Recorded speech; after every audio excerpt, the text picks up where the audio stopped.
अर्धवार्षिक परीक्षा 2021-22 कक्षा 9 विषय गणित का ये प्रश्न पत्र है कक्षा 9 का। और राजस्थान वाले स्टूडेंट इस वीडियो को देखिए। गणित का पेपर है जो 48 नंबर का पेपर होगा और आपका जो टाइमिंग है वो शिक्षा विभाग ने 2 घंटा और 15 मिनट कर दिया है। ये गणित का पेपर है कक्षा 9 का, क्योंकि कक्षा 9 के स्टूडेंट गणित के पेपर से काफी ज्यादा डरते हैं, क्योंकि कक्षा 9 का ये गणित का पेपर है और आपके जिले में भी इस पेपर से बहुत सारे प्रश्न पूछे जाएंगे और इस पेपर में आपको छोटे छोटे प्रश्नों के आंसर भी हम बताते जाएंगे जो आपके मैथ्स के पेपर में आपके पेपर में भी रिपीट होंगे। तो कम से कम वीडियो में एंड तक देखते रहे, आपके मैथ्स के पेपर में बहुत फायदा होने वाला है इस वीडियो को अगर आप एंड तक देख लेते हो तो, क्योंकि सभी महत्वपूर्ण प्रश्न है, महत्वपूर्ण सवाल है। अगर आप वो सवाल तैयार कर देते हो तो 100% गारंटी है कि आप अच्छे मार्क्स ला सकते हो इसकी एग्जाम में। तो स्टार्ट करते हैं आज की इस वीडियो को। देखिए जो पहला प्रश्न पूछा है कि न्यून कोण कहलाता है। न्यून कोण है त्रिभुज में 3 कोण होते हैं जिसमें एक कोण न्यून कोण होता है। न्यून का मतलब होता है छोटा, यानी कि छोटा 90 डिग्री से कम होता है उसे हम न्यून कोण कहते हैं। तो इसका राइट आंसर आपके ए होगा, 90 डिग्री से कम। फिर आपके पूछा है कि समान त्रिज्याओं के 2 वृत्त होते हैं। समान त्रिज्याओं वाले 2 वृत्त क्या कहलाते हैं? तो समरूप होते हैं। वो समान त्रिज्याओं वाले 2 वृत्त समरूप होते हैं। निम्न में से क्षेत्र तीसरा प्रश्न है कि निम्न में से क्षेत्रफल मापने का मात्रक है, यानी कि क्षेत्रफल मापने का मात्रक क्या हो सकता है? फुट तो हो नहीं सकता, किलोग्राम भी नहीं हो सकता, सेंटीमीटर हो सकता है और मीटर हो सकता है। अगर आपको दिया है कि कोई दिया हुआ है तो उसको हम सेंटीमीटर स्क्वायर में भी लिख सकते हैं, मीटर दिया तो मीटर स्क्वायर में भी लिख सकते हैं। इन दोनों में से कौन सा भी एक होगा। फिर आपको चौथा प्रश्न दिया है यदि घन की भुजा 9 हो तो उसका पृष्ठ क्षेत्रफल ज्ञात करना है। यहाँ पर दिया कि घन की भुजा 9 हो तो, बल्कि यहाँ पर आपको देखना है कि पृष्ठ क्षेत्रफल क्या होता है घन का। तो पृष्ठ क्षेत्रफल घन का क्या होता है? आपके डी राइट हो जाएगा 6a², जहां पर ए है जो भुजा होगी। फिर आपको यहाँ पर पांचवा दिया है कि आंकड़े कितने प्रकार के होते हैं। मैथ्स में है वो आंकड़े कितने प्रकार के होते हैं। आंकड़े मुख्य रूप से 2 प्रकार के होते हैं। इसका आंसर आपके बी होगा, प्राथमिक आंकड़े और द्वितीय आंकड़े। फिर एक सिक्के को एक बार उछालने पर संभवतः प्रायिकता कितनी बार आती है? जब एक सिक्के को हम उछालेंगे तो उसमें या तो हेल आएगा या टेल आएगा, दोनों में से आएगा। मतलब प्रायिकता क्या 2 रह सकती है इसकी, 2 भी आ सकते हैं, हेल भी आ सकता है, टेल भी आ सकता है। तो इसकी राइट आंसर आपके बी होगा, यानी कि 2 इसका राइट आंसर है। 7वां प्रश्न पूछा है कि बेलन में कुल पृष्ठीय क्षेत्रफल का सूत्र लिखना है। तो देखिए 7वां आपके प्रश्न दिया है कि बेलन में कुल पृष्ठीय क्षेत्रफल का सूत्र लिखना है। बेलन का पृष्ठीय क्षेत्रफल का सूत्र क्या होता है? तो इसका सूत्र होता है 2πr, जैसे कि 2πr और फिर कोष्टक फिर r+h इसका पृष्ठीय क्षेत्रफल का क्षेत्रफल होता है।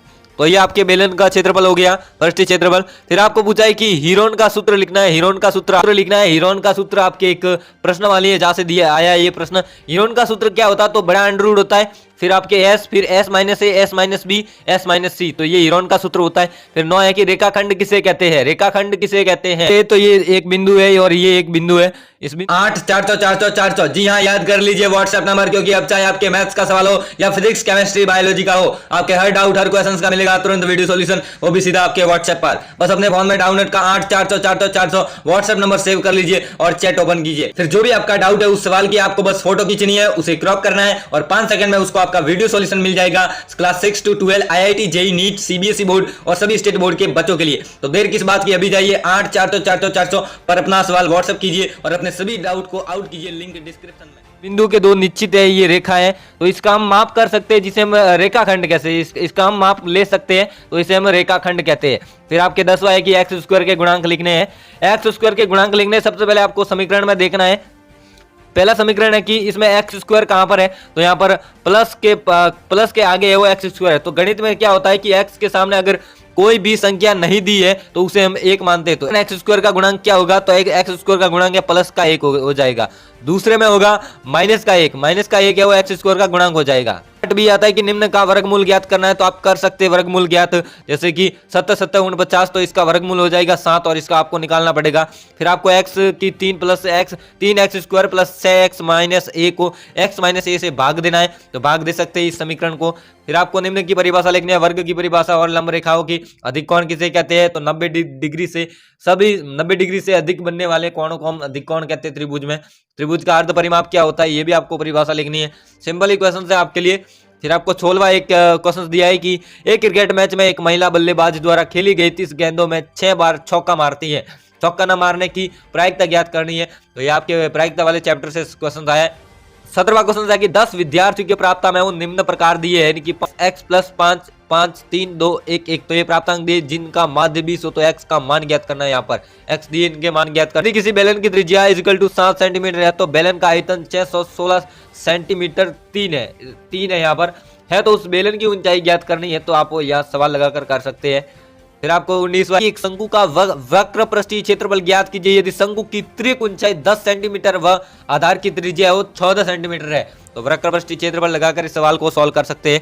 20वां है कि एक समबाहु त्रिभुज की रचना कीजिए जिसकी भुजाएं प्रत्येक भुजा कौन सी है 6 सेंटीमीटर। एक समबाहु भुज की रचना करनी है जैसे समबाहु त्रिभुज की आपको क्या करनी है रचना समान भुजाओं प्रत्येक भुजा हो 6 सेंटीमीटर की हो तो आसानी से कर सकते हैं। प्रकार है कि सक्रिय चतुर्भुज के सम्मुख कोणों के प्रत्येक युग्म का योग है वो 180 डिग्री होता है। तो सिद्ध करना ही है आपको, सिद्ध करना है, फाइंड करना है कि मुख्य युग प्रत्येक युगी कोण का 180 होता है तो इसको सिद्ध करना है। फिर 22वां एक चतुर्भुज के कोण 3:5:9:13 के अनुपात में है। इस चतुर्भुज के सभी कोण ज्ञात करने हैं आपको। 23वां पूछा गया प्रतिच्छेदी व अप्रतिच्छेदी रेखाओं में अंतर स्पष्ट करना, दोनों की परिभाषा लिखनी है। 24वां है कि गुणनखंड ज्ञात करने, दो समीकरण दिए हैं यहाँ पर आपको, दोनों के गुणनखंड है वो ज्ञात करने हैं। निम्न को सरल करना है यानी कि इस समीकरण दिए इसको सरल करना है, आसानी से कर सकते हैं।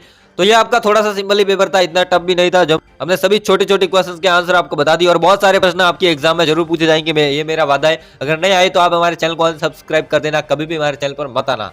तो जरूर आएंगे क्योंकि ऐसा नहीं कह रहे कि इसका पीडीएफ फाइल हमारे टेलीग्राम चैनल पर डाल दिया है तो वहां से इसका पीडीएफ फाइल प्राप्त कर सकते हैं। यही आपको पेपर के बारे में जानकारी देनी थी। अगर वीडियो पसंद आए लाइक करें, अपने दोस्तों के साथ शेयर करें और अभी तक चैनल पर नहीं है तो सब्सक्राइब करके बेल आइकन को प्रेस कर दीजिए ताकि आगे आने वाली वीडियो का नोटिफिकेशन आप तक पहुंच सके। मिलते किसी नए वीडियो में, तब तक के लिए जय हिंद, वंदे मातरम।